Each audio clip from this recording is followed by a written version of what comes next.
Cette exposition met en lumière les différents objets du quotidien en milieu Diola et leur utilité. Elle retrace aussi à travers des outils l'histoire de ce peuple. Avant, nos parents, il y avait trop de guerres entre nous, les villageois Diola, à cause des forêts ou les rizières. Ils prenaient des personnes en otage. Ils les amenaient, c'était ça, leur monote. Mais chez nous, les Diola, les monotes, ce n'est pas pour les mains, non. Mais c'est pour les deux pieds. Là-dedans, ils enlèvent ce bâton, ils mettent les deux pieds et ils séparent le bâton là par les deux tibias. Ils le maltraitent et ils demandent les parents de payer 6 bœufs avant de libérer ce prisonnier. Le musée de Moulomp, délocalisé à Oussouye pour l'occasion, résume à lui seul le sens de ce festival des cultures Diola. Quand vous êtes dans cette zone du royaume de Souy, vous avez tout un ensemble de pratiques qui se font. Quand vous allez un peu plus au nord, du côté de Moulomp, vous avez des pratiques qui peuvent être similaires, mais qui peuvent être aussi légèrement différentes.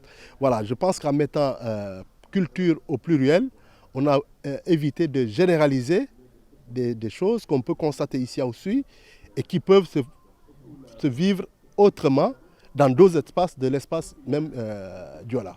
C'est un festival global qui ne fait pas seulement du festival de musique ou du festival de théâtre, mais un festival global qui est représentatif de l'ensemble des expressions culturelles, et évidemment du peuple Diola et au-delà du peuple Diola, des autres peuples, parce que la Casamance est une plateforme importante également sur le plan ethnique, sur le plan ethnoculturel et sur le plan anthropologique. Ce festival, c'est aussi des panels et des espaces de réflexion sur le riche patrimoine de la Casamance avec ses diversités fascinantes.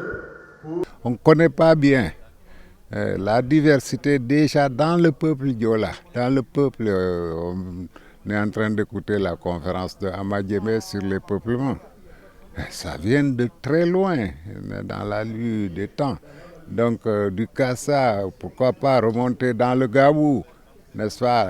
Kansala, les peuplements, comment ça s'est fait? On est riche de notre diversité en Casamance. Je crois que la Casamance est la région naturelle la plus cosmopolite au plan culturel, ethnoculturel, de toutes les autres entités, espaces culturels du Sénégal. Le thème de cette 3e édition porte sur la protection et la préservation des expressions culturelles Diola, des expressions culturelles qui se manifestent d'abord au plan linguistique avec une multitude de dialectes.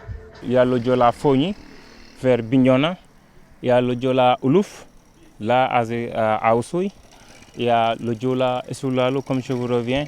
Donc en fait, si ces sous-groupes ont chacun une spécificité linguistique. Par exemple, si vous prenez, il y a des diphtongations pour certaines langues. Il y a un problème aussi consonantique. Par exemple, si vous prenez le R en Essoulalo, on l'appelle Essoulalo, alors que c'est Essoukdado. Sur le plan linguistique, il y a à peu près, sur les classifications établies récemment, il y a à peu près une quinzaine de sous-groupes Diola, avec des proximités lexicales qui sont parfois relativement similaires, parfois relativement différentes. Exemple, le Diola Fogni ou le Diola Caron n'est pas bien compris par le Diola Fogni. Ou bien le Diola Fogni n'est pas compris par exemple par le Diola Hayer, etc. Alors ça c'est la diversité ethnoculturelle.